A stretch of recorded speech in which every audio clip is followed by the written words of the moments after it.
You're listening to Dream It, Do It with The Masters, your guide to everything you need to know to get ahead in the creative sector. Hi, Kiara. Welcome to the Dream It, Do It podcast. Thank you for coming on. Thanks so much for having me. No worries. So I just wanted to get started and talk about how you got into the marketing, fashion, beauty industry, a bit of your background and how you started with Good Condition Agency. Yeah, so I've been working social/marketing for about 4 years. I started at a sustainable fashion marketplace as a social media assistant. Did that for almost 2 years, and then the whole team got made redundant. Oh, God, yeah. Yeah, which was like crazy. Was that during like pandemic? It was after pandemic. It was early 2023. Cut their whole like editorial content arm, so it was just a shop. And then I was job hunting for a few months, landed a job at Melbourne Food and Wine as their social media lead, and I was running their whole socials and like anything to do with partnerships or deliverables for the festival. That was all on me. Did that for a year and decided to go out and do my own thing, to start Good Condition. I've always had the idea that I wanted to do it. I didn't think it was going to happen last year. When it did, in like mid last year, I was 22 when it started. I'm almost 24 now. I kind of like fell into it while I was at Melbourne Food and Wine. I had a few people reaching out to me to see if I could help them with their socials. So I was like, okay, this like could be a thing. I could really start going out by myself. And then I landed my first client, which is Ariel from Process, the podcast, and Cinema Tom, which is amazing. And then from there, I've just been building and getting my own clients, and that's how I've kind of fell into it. Did you study social media before? No, so I never studied socials. I actually did a year of psych and criminology as my first year of uni, because I always thought I wanted to do it at school. Did that for a year, hated it, and my first year of uni was during COVID. I was in Canberra though, so it wasn't as bad as like Victoria and things like that. So did that for a year, hated it, and then decided to swap to a design degree at the University of Canberra. And at the time, Good Condition wasn't an agency, it was a magazine, like a health and wellness magazine, and that's why it has so many followers now, because from 2019 to 2021 it was just a health and wellness magazine. And you where were just posting yourself? I was just posting like mood board stuff. I had 3 digital magazines come out where people just submit their own articles, because I'm not good with like the writing side. In the first year it grew quite large, and I was like, okay, and then I started getting quite busy with work, the sustainable fashion marketplace. So I did, while I was there, I was still at uni in 2021, and then at the end of 2021 I decided I wanted to move to Melbourne. So I moved at the start of 2022, took that whole year off just to work full time, and then just worked with them full time, didn't do any uni. And then start of 2023 I was still at uni, and then was doing that for the whole year, went back to it and did communication design at RMIT for about a year and a half, and then halfway through last year I just started taking leave of absences and haven't been back. I've just been too busy. So I still technically have my whole, like I've got a year and a bit to go on my degree, but I don't know if I'll be going back. Did you always know that you wanted to be in social media? No, I always thought, like I said before, I was doing psych and crim. Like I was gunning to be like a criminal psychologist, like they're on Criminal Minds. Like that is what I wanted to be. And then I got into it and I was like, nah, hate this. And then looking back, I always thought that at school, any of the creative projects that came up, like any of the creative assignments, they were my favourite thing to do. Like I hated writing essays, never really got good grades with essays or any of that stuff. Neither. I just loved all the creative stuff. And then so looking back, I was like, really am quite creative. Just kind of took a leap and was like, okay, I'm going to start doing design, see if I like it. And at the time I didn't really realise it was, because Good Condition was a magazine and I was designing everything in Illustrator myself and in design. All self-taught? Yeah. And then my first year of doing design, like we learnt a bit at school about how to use it, and then from there I just kind of taught myself. And that's how I kind of got into more of the marketing side of things.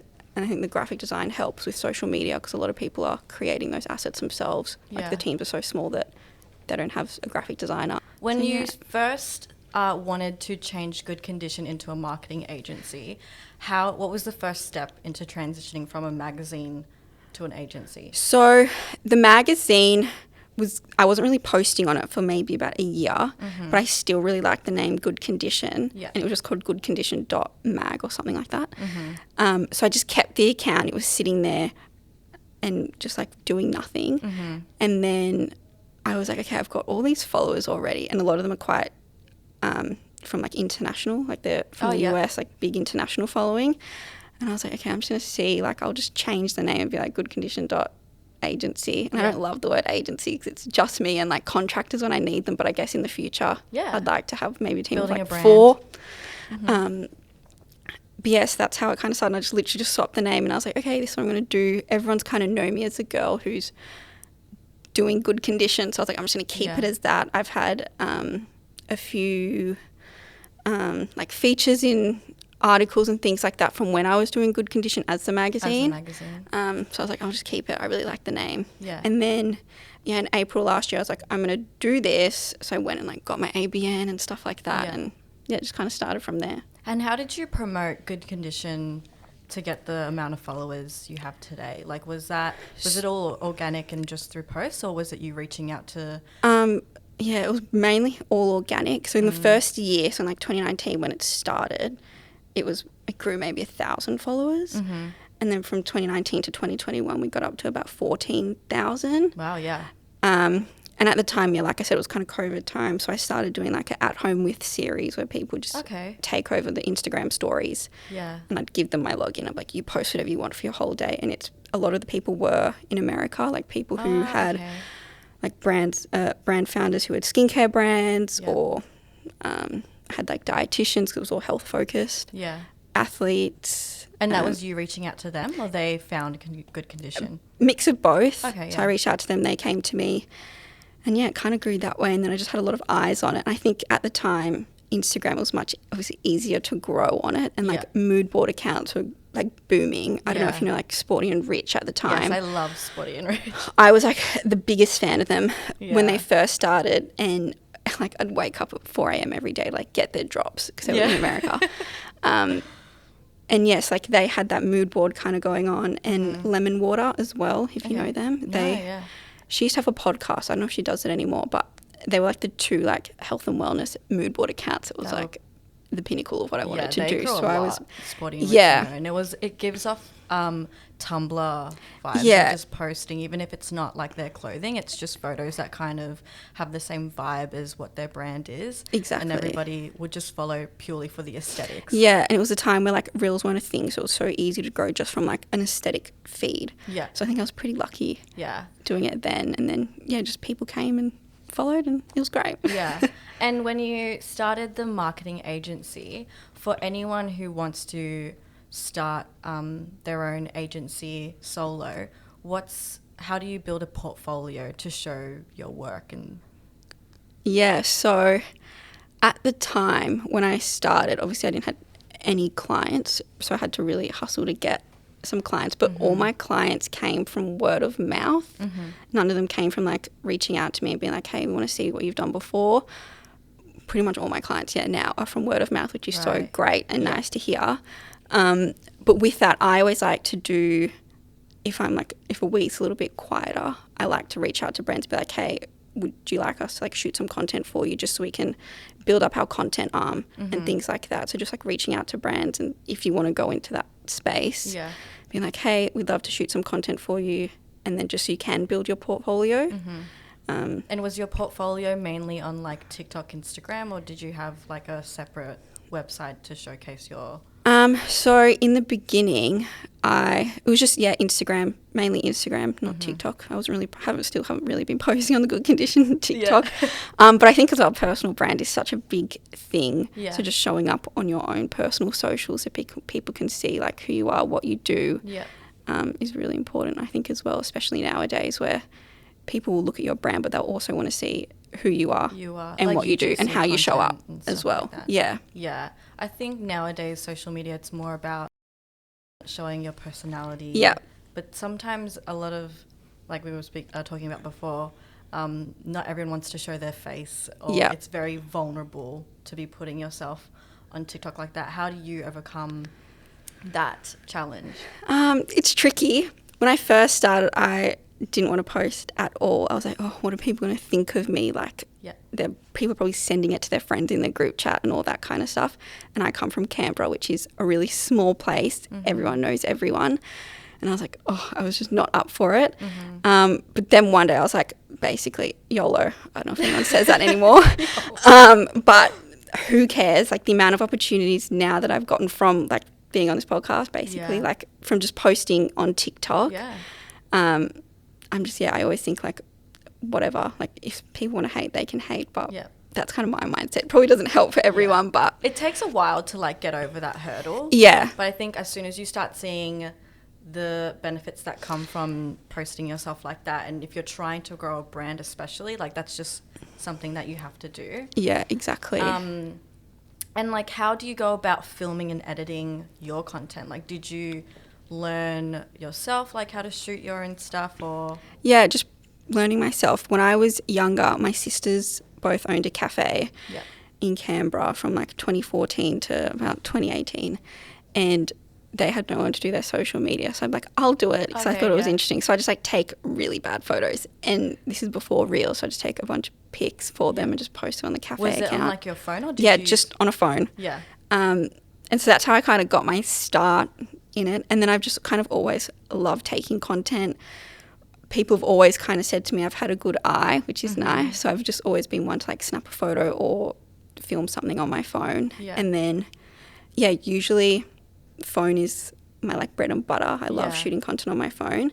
Can also shoot on a camera, but I just phones prefer. Nowadays, the quality's so good. So like, unless you're doing anything, like, it needs to be super detailed, like, your phone can really do it for you. And with editing, I just learnt myself just through the apps and just kind of upskilling that way, because I feel like it's always really helpful when you can do all these things, and it's more attractive to, like, brands when you're working with them or, like, looking for jobs as well. And now that you're running Good Condition, and you're starting a digital magazine called Online Hours, so how did that start? So kind of similar to how Good Condition was a magazine before, I've always loved, like, the editorial publication kind of space. I love, like, reading articles, reading Substacks. I love watching all kinds of content across, like, YouTube, TikTok, Instagram, like, everything basically. And I was like, I want to do something where I can have this kind of, like, editorial magazine thing, which is related to Gen Z. So Online Hours is, like, for Gen Z. It covers, like, culture, lifestyle, fashion and beauty. And I created it because I felt like all the publications that are out there at the moment, I couldn't resonate with 100%. I feel like a lot of them still have that tone where they talk to someone maybe who's a little bit older Gen Z, like early 30s, like young millennials. So I still couldn't really relate, and especially with, like, the products they were putting out, like, a lot of people my age couldn't be able to afford them and things like that. So I was like, okay, I'm going to start Online Hours. I've got my background in, like, editorial with the Sustainable Fashion Marketplace as well as Melbourne Food and Wine. I learnt a lot there with, like, branded partnerships and, like, working with brands in terms of, like, content and in, like, the publishing space. And it's really fun and interesting to me. So I was like, I'm just going to do my own thing and hopefully it works. And what's, like, the first steps that you have to do to grow a digital magazine? Post a lot. a lot. So how often are you posting? At the moment, it's been a bit dead just because I've been so busy with my other client work. But I've got a plan to do lots more reels. And I want to stay, like, obviously I want it to be a global thing, but at the moment I want to utilize what I have around me. So I'm going to start doing reels of, like food, lifestyle, shopping places, like, things like that here in Melbourne. And then once that grows, start to reach out to people in other countries or other cities to help with the content as well. Because at the moment, obviously, I don't have my website up yet, and it's hopefully going to be done in May, which will have articles on there and, like, link to all the content. But while it's, like, in this early stages, obviously it's not making any money until you do, like, affiliates and brand partnerships. Like, the biggest thing would be to grow your followers first and your subscriber database for EDMs, and that's when branded partnerships and things like that will come through, so it starts to make money. How do you manage, like, your time with good condition, online hours, and like personal life? Yeah, so at the moment I do 2 days full-time with Ariel from Cinema Tom and Process, which is so fun. And those are 2 days where I'm completely with her. And then the other 3 days during the week, I usually do client work first thing in the morning, like anything that needs to be actioned or any edits that need to be made from the day before. Do those in the morning. And then for the rest of the day, I'll either do good conditions, like behind the scenes stuff, like boring stuff like cash flow and all that stuff All that the is admin-y not stuff. fun. Yeah. And then I'll depending on what's going on, like yesterday I had meetings all day, so I didn't do anything on online hours. And then like today I'll probably this afternoon do some stuff on online hours. I kind of try to split my days where the first half is good condition and the second half is online hours. But it sometimes doesn't work like that. Yeah. And then usually I work Sundays as well if I need to catch up on anything. Yeah. So busy. Yeah, it's busy. What are the like pros and cons of working, for yourself essentially? I think one of the pros is obviously when you're working for yourself, you're your own boss. Yeah. So you can do what you want whenever you want. But then the con of that is that you really need to have good self-discipline. Like it's sometimes so hard to just get out of bed, go to my desk and start the day when maybe I just want to lie on the couch or go for a walk or something like that, or meet some friends for coffee. Yeah. I think self-discipline is like such a hard thing to get through, like you've got to learn when you start working for yourself. Yeah. Do you, what are your like 5-year goals, plans for good condition online hours? For good condition, I'm really keen to grow a team. So at the moment, it's just me basically doing everything. And then if I need a contractor, like a photographer or someone to help with content, I'll have them for that job. But really keen, in the future to have a bit of a team. Want to keep it very small, very lean, because it's also scary having to like pay for other people's wages. And keen to go more into like the content and campaign space, less socials. Yeah. Like I've been doing socials for 5 years and I love the strategy behind it and love creating the content for it, but it can be so repetitive with the editing and the captions and the scheduling. Yeah. So really keen to do more. Because what does Good Condition do now at the moment? So we have kind of 3 arms. So socials, content and campaign. So socials would be like full social media management, like end to end, coming in, creating the content, editing it, everything basically, posting it, analytics, like basically everything. Yeah. Social strategy and like social audits.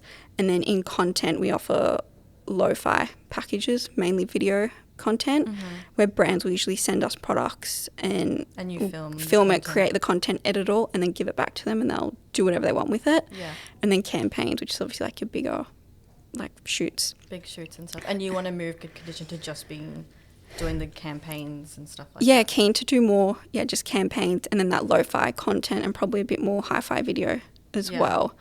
Because I feel like there's people who do it in Melbourne, but I feel like there's still so much room for all of us to keep like playing in that space a little bit more. So keen to move in that direction and hopefully have a team. I think the first person I'll probably get is a social media assistant / content assistant to help with. Socials is a lot. Yeah. You have to be posting every how day many times basically. a day? Yeah. Because you've been in the social space for a while. What are some tips when someone's trying to grow their platform? Oh, I'd say be consistent. Everyone says this, but it's so true. Yeah. Like I've even found on my own TikTok in the past, like maybe 3 months, I've been trying to like really go hard on my TikTok and I've noticed like pretty decent growth just from posting like every day or every second day. Yeah. And like I've had brands reach out to me to work with them on things like that. So I feel like being consistent is really important. And I think everyone says to niche down. I feel like I saw a TikTok the other day where it was like, if you don't want to niche down, then just grow your personal brand. Because if you like lots of things, your personal brand is a reflection of you and what you love. So you can do all these things, which I thought was a really cool take. And I think just have fun with it. I think a lot of people put so much pressure on themselves now to like get lots of likes and get lots of follows and comments, and lots of engagement basically. But just have fun with it. Like social media's for fun. Just, literally. Would Would you say you would prioritize quantity over quality versus quality over quantity? Oh, that's tough. I think it kind of, for me, depends on what platform you're looking at. I still feel like Instagram is a little bit more polished than TikTok. So on there, like even on my personal account, I like to post videos that are a little bit more aesthetic, high quality, a bit more of like thought let into it. Whereas on TikTok, I'm finding that obviously the content that does well is me chatting to camera, me doing my little series about online hours, and just little fun bits like that. But yeah, it's such like a... It just depends on where you're posting to. Exactly. Yeah, because I think with TikTok, it's a lot of like, nobody wants to see you selling something. No. It's mainly about like, you know, your personality. Are you fun? Like, is this video relatable? Yeah. Whereas Instagram is very like Tumblr feed. Yeah. You know, pretty photos and the high-end stuff. Yeah, exactly. So but with Reels on Instagram, sometimes there's a bit of like a... My Reels feed is so random now. Yeah. Like, I don't know what's happened, but it's the weirdest videos are on there. And I'm like, where did these come from? But I've definitely seen a shift of like these like people have definitely been just saving their videos from TikTok and then popping them on Instagram to see if it works as well.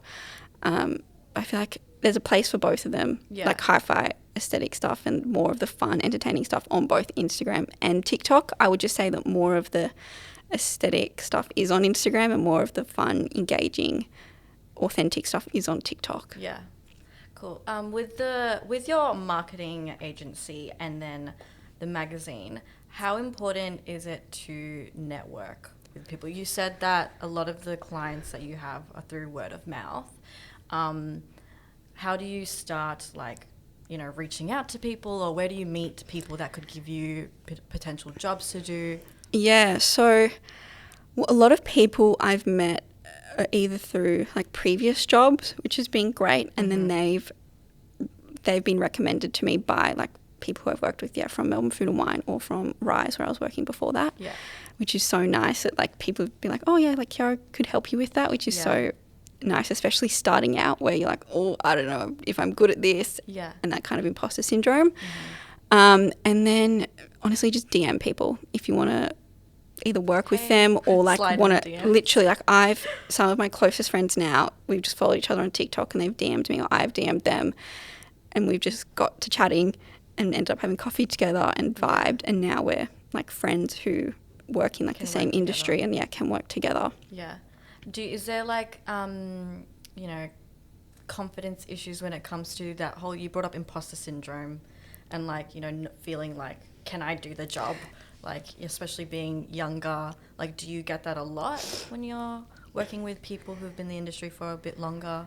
I think, like you said, because we're a bit younger, we're all going to face it, and we're still so early in our careers that we're like, holy shit, can we like do this basically? And I feel like I don't get it too much, but there are days where I'm like, I can't do this, or I don't know what the hell I'm doing or how to do it. But then I've also got such a good support network around me who can help me. So like basically everyone in my family has owned a business, so they've got like the business side of things if I need any help with that. Ariel Thomas from Process and Cinema Tom, she's a great mentor to have. So anytime I have an issue or a problem or some help, she's someone I can lean on for advice, which is good. And then just my friends as well who are in the industry, they're like, no, like you can do this, and they can help me with like any issues that I have, which is great. Yeah. Is there like a piece of advice that someone has told you that has kind of stuck with you?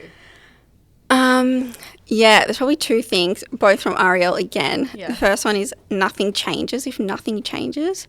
I've seen that on like somewhere before. She's done an episode on it, and when she said that, I was like, whoa. Like that really opened my eyes to things, and I even put it as like a part of my laptop background, because like that is major, because it's really true. Like if you expect to be doing all these amazing things, or if you expect your Instagram to grow but you're not doing anything to make it happen, like literally nothing's going to change if nothing changes. So that is a really big thing for me. And then another one is utilize the people around you, and what you like to call it as what's it called? It's on the tip of my tongue. Your unfair advantage. So if a lot of people don't realize that the people around them can really help them with whatever they want to do. Ariel kind of like opened my eyes to this world, being like, use your unfair advantage of the people that you have in your circle, especially for online hours. Like, Ariel knows a lot of people. I know a lot of food people now through Melbourne Food and Wine. I know quite a few fashion people from my old job, and then I know quite a few PR agencies from my current clients and things like that. So you use your unfair advantage and use the people who are around you to help you with the things that you need. Yeah. So like, you know, learning from other people and learning from other people, asking them if like, hey, I want to shoot at this venue. Do you mind if you like give me an intro to so and so and things like that? Yeah, cool. And just as a fun question, is there a brand that you would love to work with in the future? Like one brand, one company that is like your dream brand to work with? This is probably a bit random, but I'm really big into like football, soccer. Oh, okay, yeah. Played it all when I was younger, so really keen to work with a Premier League football team. Yeah. Arsenal would be the preference because that's what I go for. But I think it'd be so sick to do a campaign, like a sports campaign. Like that has been on my list for ages. Yeah. Or even that's like different. I was expecting like a beauty or clothing. Yeah, a lot of people do. Or even like Nike, New Balance, or Adidas. Like would be happy with so cool. any of those. Do something really really sick with them. That reminded me of like it would be cool to do marketing for Formula One. Yes. So into Formula One. I don't know. Every time I watch it, I'm like, I wish I could be part of Red Bull's team. Yes. So that'd be cool. Yeah. And then is there like a fashion trend, because your magazine is about fashion and beauty, is there a fashion trend that you're loving at the moment? I'd say off the top of my head, like polka dots. I think they're really cool at the moment, and I've been seeing it a lot across like everywhere. Susamusa has a really cool skirt that no one can get because it's just been, every time she puts it out, it just sells out so quickly. And then also it's kind of more, I feel like I've seen it kind of grow in the past year, is people are definitely turning more to support local fashion labels. So that sustainability piece, and people are like actually considering what their products are made out of and how that's impacting the planet. And I think that's really amazing and fun. And then like a beauty product that you're loving at the moment? Oh my God. The Strange Luxury, I think it's a barrier balance cream. It's a moisturizer. Yeah. I've got skin, it's like my skin's really oily, but it's dry because I've got dermatitis on it. So it's so annoying to deal with. And there's not many products that can help with it. But that moisturizer is insane. It's so soft. I've never actually heard of it. What's it called? Strange Luxury is the brand. Strange Luxury. They've got a few different products, but their moisturizer is really, really good. Yeah. It goes on so smooth and it feels so hydrating. And it's not too thick. But also I hate really thin moisturizers, so it's a good in-between. In-between, yeah, perfect. Last but not least, a lot of people might want to start their own business at a young age because everybody wants to be self-employed. Everyone wants to work for themselves. It's a dream. What is one thing that you would want, like a piece of advice for someone kind of stuck and like they don't know how to start their own business or how to get over the whole confidence and imposter syndrome? Yeah, I feel like it's probably not going to be super helpful, but honestly you just got to bite the bullet and do it. I feel like as soon as you kind of get over that, the biggest thing stopping you is you holding yourself back. So as soon as you just start and you're like, put a plan in place and be like, okay, I'm really going to do this. Tomorrow I'm going to go set up my ABN or whatever it is really, really helpful just to like get you through that first little bit. Basically, honestly, just start. Just do it. Just do it. Who cares what other people think? Yeah. And just think about all the opportunities that could come from starting, basically. And then the only other advice I'd have is make sure that you've got like a good accountant or a bookkeeper with you from the beginning, so you're like set and you understand your finances and things like that. That is probably like, when I first started, I was like, oh yeah, it'll be fine. But thank God I've got my uncle. He's a bookkeeper, so he does everything for me. He's like, no, Kiara, you need this, you need this. This is how much this is, like this is how much tax you pay. And all that stuff is really, really helpful from the beginning. Yeah. You can find and follow Good Condition at goodcondition.agency on Instagram, and you can find my magazine Online Hours at online___hours.